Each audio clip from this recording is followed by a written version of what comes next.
Hey, this is Pastor Dave, and this is your Monday Mojo. Hope you had a great weekend. I know I did. Not a coffee cup. No, basketball. Been a big fan of basketball for a long time, and it's a lot of fun to watch this young lady play some basketball lately, right? It's fun to watch Caitlin Clark play basketball. It's fun to watch basketball. And I played well into my 40s until my niece said, we're not going to let you do that anymore. But I still like to go out and shoot. So it's fun to sit down and watch her play. I had some thoughts about that. This young lady has got the eyes of so many people on her. She's got scrutiny, and she's got people watching and looking to see whether she's going to succeed, because she's brought a lot of improvement to the WNBA as far as eyes on the game. You know, I heard last week that when a Caitlin Clark game is played and people are watching, there's 1.4 million people watching, as opposed to other games where there's just 400,000 people watching. So there's an amazing scrutiny put on this young lady. And there have been some interesting plays against her this year, but every single time, she takes what I would consider the high road. She loves the game of basketball. She takes and says, "This, I love this game, and there's going to be calls, and there's going to be basketball plays, and there's going to be things that go on."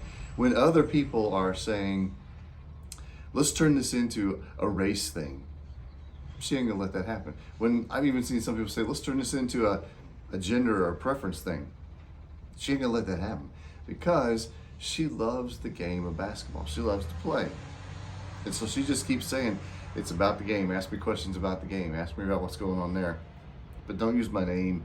Don't use who I am and what I'm doing to turn it into some kind of argument and some kind of us versus them kind of thing." She just loves to play the game. And that got me thinking, you know, she's applying principles to how she deals with all this scrutiny that I think are scriptural. I think they come straight from the Bible. I remember when my daughter was younger and we moved to a new community, and she went to school, and she was the brand new kid there, and there was a group of girls that really did not like her a lot, and so they would say and do and be very unkind. And I remember saying to her one time, I said, "You know, the scripture says when people are unkind to you, when people treat you poorly, return that with kindness, and it'll heap coals upon their head." In other words, it'll kind of create a sense of, why am I treating this person this way when they keep treating me kindly? Jesus himself said, keep on turning the other cheek. Keep on living according to the high road. And Caitlin Clark is doing that because she loves basketball. She loves the WNBA. What about you and me?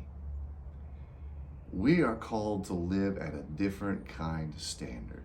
No matter what is said about us, no matter what is done to us, no matter how people ridicule what we believe, where we stand, we're called to live at a different standard, to take the higher road. 1 Peter says even this: live in such a way that your life speaks volumes, so that when people try to speak out against you, they really don't have anything to say. Sometimes I think that it's easy for us to just let ourselves get dragged back down into, "Yeah, but you don't know what they said, or you don't know what they're saying about me." Jesus never did that. And he calls us as his followers to never do that. Some people would maybe say that it would be easy for Caitlin Clark to do that, but she's not. She's taking a different road, and she's not perfect, and neither are we. But the admonition to take the high road in the middle of everything else, in the end, gives us a better story to tell. And I think in the end, that'll be the case with Miss Caitlin too. Anyway, those are my thoughts for your Monday Mojo. Have a great week.